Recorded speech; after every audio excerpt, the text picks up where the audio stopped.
'Twas months before Christmas, and all through the tri-state, every creature was sweating. The heat, it was great. But in the Marymount Inn, being handled with care, the old Shillito's Elves are in need of repair. There's a lot of wear on it. Like you can see the clocks pulled the guy's pants off. Sure. You know, it's just, they need to be brought back up and sewn, and some of the outfits need to be refreshed, and some of the motors need to be worked on. That's what Bill Spinnenweber, the inn's GM, said about the crazy ideas that have danced in his head. For over 6 years, he's owned every elf cap, his brain hoping they'd close a generation gap.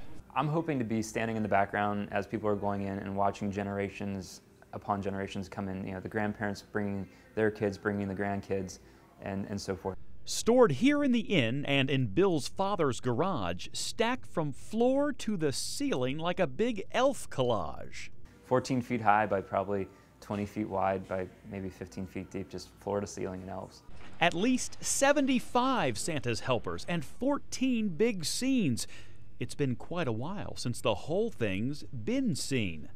So enter Jerry Gells, a right jolly old elf. He runs Newport gangster tours and remembers Shillito's himself. I'm an avid Christmas lover. I have 5,000 Christmas lights in my basement, synchronized to music, 7 Christmas trees. And after talking to Bill, Jerry finally said Newport on the Levee is the place we should head. But that's just storefront space that's needed. You also need significant parking, you need places for lines. So Newport on the Levee was the one place that had everything that we were looking for. Fundraising and repair are the next pieces of work. To get the original team back could be quite a perk. They're needed to fix old elf tools and elf clothes.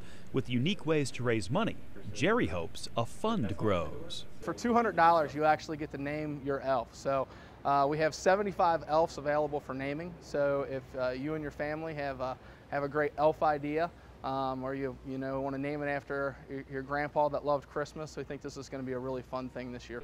To spring a beloved tradition all the way back to life takes patience and care and maybe some strife.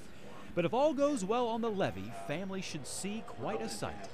Thinking Merry Christmas to all, and to all, a good night. Bob Herzog, Local 12 News.